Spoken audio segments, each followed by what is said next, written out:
Alors l'opération d'aujourd'hui consiste en la collecte des déchets dangereux des ménages, de manière à, parce qu'ils ne sont pas admissibles en déchetterie, et du coup on les collecte de manière sécuritaire en les triant par dangerosité pour les exporter pour traitement vers la Nouvelle-Zélande. Donc les déchets qu'on récupère là vraiment aujourd'hui, ça va être les pesticides, les peintures, les déchets de médicaments également, de solvants, les cartouches et tonnerres d'impression, les produits d'entretien ménager. Les déchetteries ne récupèrent pas ces produits justement de par la multitude de dangers qu'il peut y avoir, de risques et d'incompatibilités chimiques qu'il peut y avoir entre eux. Et si jamais un produit rentre en contact avec un produit avec lequel il n'est pas compatible, ça peut créer un incendie par exemple, voire une explosion suivant les cas des déchets concernés. Ces déchets dangereux, c'est vrai qu'on les retrouve soit dans des poubelles, nos poubelles, soit dans le milieu naturel ou dans des dépotoirs sauvages. Et c'est juste pas acceptable vu la toxicité qu'il y a dans ces produits dangereux.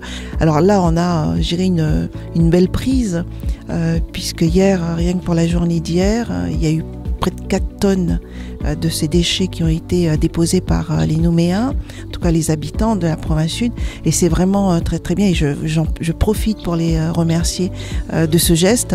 Et en tout, sur l'opération, sans évidemment le calcul aujourd'hui, mais c'est plus de 15 tonnes aujourd'hui de collecter sur ces 4 points de collecte.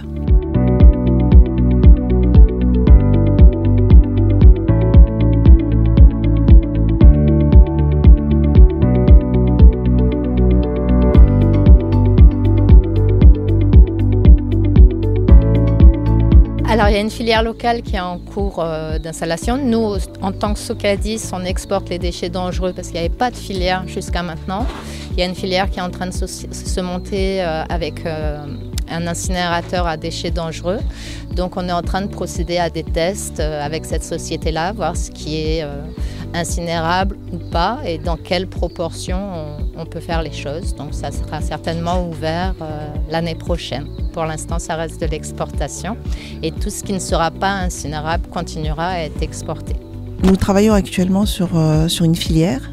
Ce qu'il y a, c'est que ce serait facile si on se décrétait du jour au lendemain qu'on met en place une filière, mais il faut que tous les acteurs soient autour de la table, c'est-à-dire les producteurs, les importateurs de ces produits-là, pour qu'ensemble on puisse trouver la solution la plus adaptée pour la Nouvelle-Calédonie, mais déjà pour la province sud.